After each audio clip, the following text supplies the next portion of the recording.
So I learned recently that Greta Gerwig, acclaimed director of Little Women and Barbie, will be continuing her trend of adapting things notable to my childhood. Gerwig is to write and direct the Narnia films that articles have been promising me are coming eventually since like 2014. The film rights bounced around quite a bit before settling with Netflix in 2018, and there were quite a few projects tentatively announced and then never heard from again. Okay, this has to be a fever dream because I can't find a single mention of it online, but I could swear that at some point I read an article attaching YouTube personality rapper Maddie B to a Narnia project. I think he was going to be Eustace in the Silver Chair. It is a genuine possibility that I just dreamt this or made it up, and I almost hope I did because the idea of living in a universe where Maddie B was almost Eustace Scrub causes me distress. No offense meant to Maddie B. I know very little about him. It's just these two things belong in different universes. Maybe DC editorial rebooted the timeline again and this is the Mandela effect. I will admit I am very hesitant about the Narnia films that Gerwig is to direct. I'm very protective of these books, and I have a tendency towards defensive pessimism, but Douglas Gresham, C.S. Lewis's stepson? Yeah. So Douglas Gresham, C.S. Lewis's stepson, is involved, which is promising, and Gerwig herself said about her involvement, "I haven't really started wrapping my arms around it, but I'm properly scared of it," which feels like a good place to start. Which I really like. A little fear is a healthy part of the creative process. It shows that you respect the work. And it reminds me of this bit from Prince Caspian. "Welcome, Prince," said Aslan. "Do you feel yourself sufficient to take up kingship of Narnia?" I don't think I do, sir," said Caspian. "I'm only a kid." "Good," said Aslan. "If you had felt yourself sufficient, it would have been proof that you were not." The Tor article that first broke the news to me said that Gerwig was a good choice for the series. Narnia needs a gentle hand, someone who can find the middle ground between Lewis's old-fashioned tone and modern expectations of fantasy on screen. And old-fashioned could mean a number of things. I mean, the books were written in the 50s. It's been a hot minute. Plus, they were contemporaries of Lord of the Rings, which you could say had a bit of an impact on the fantasy landscape thereafter, so genre-wise, they're a tad bit dated. But especially as a comment on Greta Gerwig, whose work is well known for its feminist kick, this felt like a direct reference to the infamous problem of Susan. Title borrowed from Neil Gaiman's short story of the same name, the problem of Susan is the fancy and polite way of referring to arguments around the fate of Susan Pevensey, one of the main players in the Chronicles of Narnia. Said fate goes as follows. In The Lion, the Witch, and the Wardrobe, Susan goes through the wardrobe to go adventuring with her siblings and is crowned Queen Susan the Gentle. In The Horse and His Boy, we see a grown-up Queen Susan travel to a neighboring country to see if this prince dude is worth marrying. Spoiler alert, he is not. In Prince Caspian, Susan travels back to Narnia for the last time, and finally, in the last battle, we are told what happens to her after that. "Sir," said Tyrion, when he had greeted all of these, "if I have read the Chronicle aright, there should be another. Has not your Majesty two sisters? Where is Queen Susan?"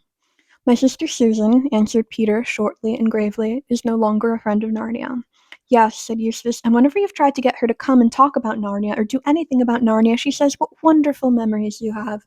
Fancy you still thinking about all those funny games we used to play when we were children." "Oh, Susan," said Jill, "she's interested in nothing nowadays except nylons and lipstick and invitations. She always was a jolly sight too keen on being grown up." "Grown up, indeed," said the Lady Polly. "I wish she would grow up. She's wasted all her school time wanting to be the age she is now, and she'll waste all the rest of her life trying to stay that age. Her whole idea is to race on to the silliest time of one's life as quickly as she can, and then stop there as long as she can."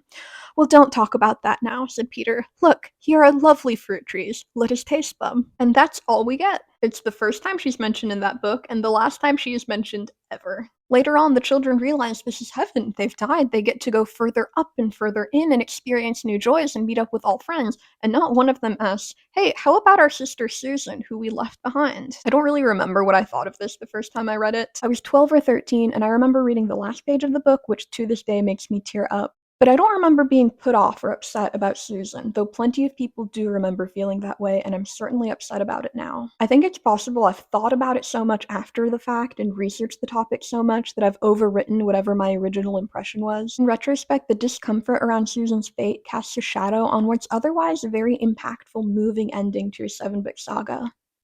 Or chronicle, you might say. So what is the problem of Susan, and is it a problem that can be solved? I doubt there's anything that I have to say that will add something new to the conversation, but there are few things I love more than overanalyzing, and Narnia is one of them. I humbly present my offerings to the table.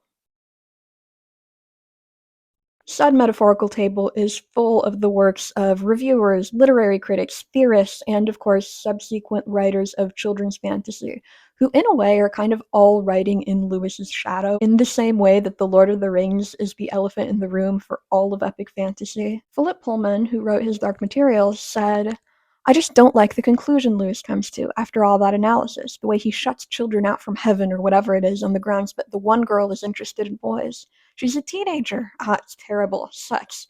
Can't have that." J.K. Rowling of Harry Potter said, "There comes a point where Susan, who is the older girl, is lost in Narnia because she becomes interested in lipstick. She's become irreligious basically because she found sex. I have a big problem with that." And of course, Neil Gaiman wrote The Problem of Susan, giving us our catchy phrase to throw around. His short story addresses the issue in a metatextual way by having the main character be kind of an older Susan, or a character who could be an older Susan, who's been left behind and how she's come to terms with things. I can't really comment any more extensively than that because I couldn't find the story online, I wasn't able to get it through my local library, and I wasn't about to spend money on something that would probably just make me upset just for an extensive footnote. So Gaiman aside, because I cannot say conclusively what his deal is, these authors seem to read Susan's character progression as sexual. I don't see any real indication of this. Lipsticks and eyelines are not inherently sexual, seem like symbols of femininity. Sensuality, if you want to stretch it, but not sex. Boys and boyfriends are not mentioned. Going out dancing or whatever the promiscuous 1940s activities were are not mentioned. A young woman being social is not inherently the same thing as a young woman being sexual. So is the portrayal of Susan's fate an overt condemnation of female sexuality? I wouldn't say so. But is it sexist?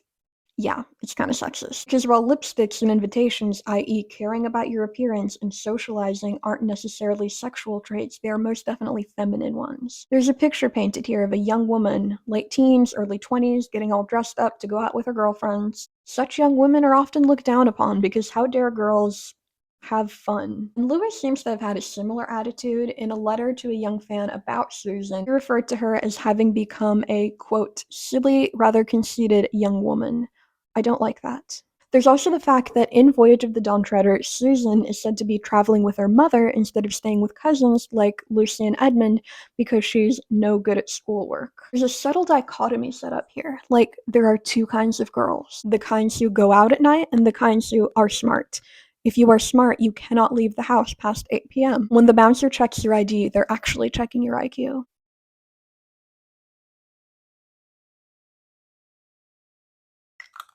There are people who claim that Narnia is overall sexist, which is a claim I vehemently disagree with. There are just too many well-written and varied girls in these books.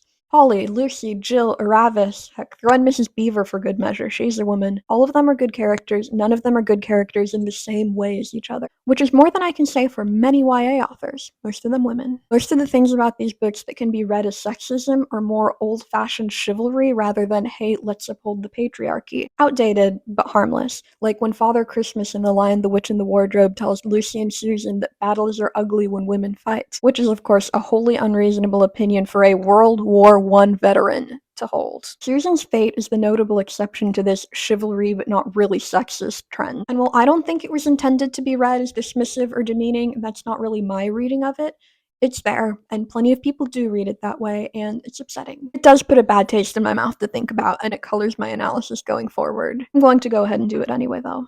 C.S. Lewis was, in addition to being a writer and a professor, a Christian theologian, a lay theologian to be specific, which means he never went to seminary, so he had no official qualifications.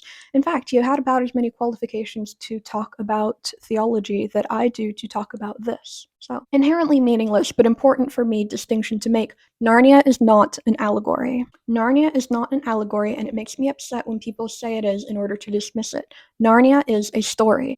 A story set in a universe that aligns with Christian ideals because that happens to be how its author saw the universe. Christian themes are prominent in his works because people have this strange tendency to agree with their own opinions. Note, hereafter I will be talking about Christianity and occasionally referencing Bible verses, a warning to whoever might be upset by this. So the influence of Christianity shows up in themes and world building and is very present in the character arcs. Edmund and Eustace have the most dramatic and obviously symbolic journeys, with the whole repentance and transformation thing going on, which is a bit of a motif in Lewis's works in general, I've noticed. There's also Jill in the silver chair letting her greater mission or purpose come second to physical discomfort, and Shasta in The Horse and His Boy realizing or being told by Aslan that he's never been alone. So Susan's arc 2 must be trying to say something, thematically, spiritually. What's happening here at the idea level, and does it translate into a functioning beat of a story? Let's go in and check. The sexism comes in rather unexpectedly when looking at Susan's arc holistically, aka when having read all 7 books. What is consistent, or at the very least foreshadowed, is the idea that Susan has always been a jolly sight too keen on being grown up. It shows up in Prince Caspian, whose main theme as I read it is the importance of keeping faith and hope even in bleak circumstances. When Lucy, contributing to said theme by serving her usual role as the champion of all things good in the world, tries to encourage the others to see Aslan, Susan dismisses her. She says, "Where do you think you saw him trying to talk like a grown-up?" And she gets nasty about it. She is very proud of being rational and thinking like a grown-up and being oh so much better than Lucy. Susan was the worst. "Suppose I started behaving like Lucy," she said. "I might threaten to stay here whether the rest of you went on or not. I jolly well think I shall." Side note, when I read these books to my younger sister, I used to do the voices, like I had designated voices for all the Pevensey siblings, and the only thing that stopped me was when we got to the silver chair, I had no idea what to do for Puddleglum. I thought maybe like a Cockney accent of some kind, but I can't do that. So you have the Marshwiggle to thank for being spared my terrible British accent. Susan's behavior in Prince Caspian is something she regrets just a few pages later. She apologizes to Lucy and explains, "But I've been far worse than you know. I really believed it was him. I mean, yesterday. And I really believed it was him tonight when you woke up. I mean, deep down inside. Or I could have, if I'd let myself." So we know that Susan is capable of lying to herself to make herself feel better about her misguided priorities. So in the last battle, Susan probably still does remember Narnia, deep down inside. But she's not letting herself remember it as anything more important than those funny games we played when we were children. Her desire to be grown up has taken priority. But why is growing up being portrayed as such a bad thing? I mean, it's inevitable. The Pevensies themselves all grew up in Narnia when they were kings and queens. In The Horse and His Boy, we see Susan herself as a grown-up, acting like a grown-up, doing very grown-up things, like politics and dating. Why is it a problem then she wants those things now? I mean, for one, there's the fact that she's interested in nothing else nowadays. For the purposes of her art, growing up could really have been substituted with anything. Having a family or driving race cars or her career as a sous chef. Susan has chosen something else, something meaningless and superficial in the long run, to be more important than Narnia in her life. And it's very clearly a choice because we know from Susan herself that she can make herself forget the important things when she wants to. But there is something about it being growing up, specifically. In his essay on the 3 ways of writing for children, Lewis wrote, "When I was 10, I read fairy tales in secret and would have been ashamed if I had been found doing so. Now that I'm 50, I read them openly. When I became a man, I put away childish things, including the fear of childishness and the desire to be very grown up." This is a reference to 1 Corinthians 11:13? 13:11. "When I was a child, I talked like a child, I thought like a child, I reasoned like a child. When I became a man, I put the ways of childhood behind me." So to Lewis, caring about being a grown-up, caring that much about how you're perceived by others, dismissing the value of childish things, that is in itself a sign of immaturity. Which is exactly what happened with Susan. "I wish she would grow up," said Polly. The fact that she still hasn't grown past that means there's more to go. Because the things she is dismissing, Narnia, implied Christian faith, childish things as a whole, they're things of value. We, the readers, know this because we just spent 7 books enjoying said childish things. Another relevant Bible verse for you, Luke 18:17. "Truly I say to you, whoever does not receive the kingdom of God like a child shall not enter it." So being a child, having a childish point of view, childish things in general, are valuable. With or without the religious subtext, affirming the viewpoint of a child is, I would say, a central tenet of these books, more so than other children's books. Susan and Peter become too old for Narnia at the end of Prince Caspian because there's something magical about being young, the wonder and the whimsy, and that's exactly what the land of Narnia represents. The Narnia books are about what it feels like to be a kid. I love rereading them as an adult because they're some of the only things that can get me to still remember what childhood felt like. And that is what Susan is leaving behind. Stepping outside of the text and back to Lewis himself, he did not leave us in the dark about his intentions with Susan. When a young fan wrote to him asking about her, he replied, "I could not write that story myself. Not that I have no hope of Susan's ever getting to Aslan's country, but because I have a feeling that the story of her journey would be longer and more like a grown-up novel that I wanted to write. But I may be mistaken. Why not try it yourself? But he did write that book, kind of, in his last novel, Till We Have Faces. I have a perfectly normal amount of C.S. Lewis's work lying around. What do you mean there's too much of it? Susan is more like Lewis than the other Pevensey children. If we take relationship with Narnia to be faith, Lewis, too, strayed away in his young adulthood. Susan's story, had he written it, may have turned out to be more autobiographical than he was comfortable writing for children. But Till We Have Faces is a kind of autobiography, not a literal one. To my knowledge, C.S. Lewis was never the eldest daughter of a prehistoric king, but an emotional and spiritual autobiography. It's a very different kind of story, but the journey that the main character Arwal goes through is very similar to what Susan's may have turned out to be. We see her through a process of self-reflection and realization. The only thing missing here is the sexist or sexual undertones that so many people are uncomfortable with Susan's story. Because while Arwal's arc has a similar shape, it's about different things. So this kind of a journey is not something that Lewis is opposed to writing, just something he didn't want to include in Narnia. It's also interesting to contrast the two because while the problem of Susan is often considered sexist, Arwal, Until We Have Faces, is Lewis's best written female character. Her struggle with her own femininity is an important part of her character, for reasons that I do not have time to get into here, but I promise they're good, trust me. So the fact that these two characters are opposite ends of the how well does Lewis write women spectrum while also having essentially the same arc is ironic, but also implies that the attitudes about gender and the problem of Susan were not integral to the points being made. I would consider Orwell the spiritual successor of Susan, the more mature continuation of an idea first attempted, first explored in Narnia. At the thematic level, Susan's Fate is a cautionary tale about how you can drift away from a good thing by letting yourself forget how important it is. It's about how sometimes people get worse instead of better. In a vacuum, it's a meaningful idea, but we are not in a vacuum. We are in a story.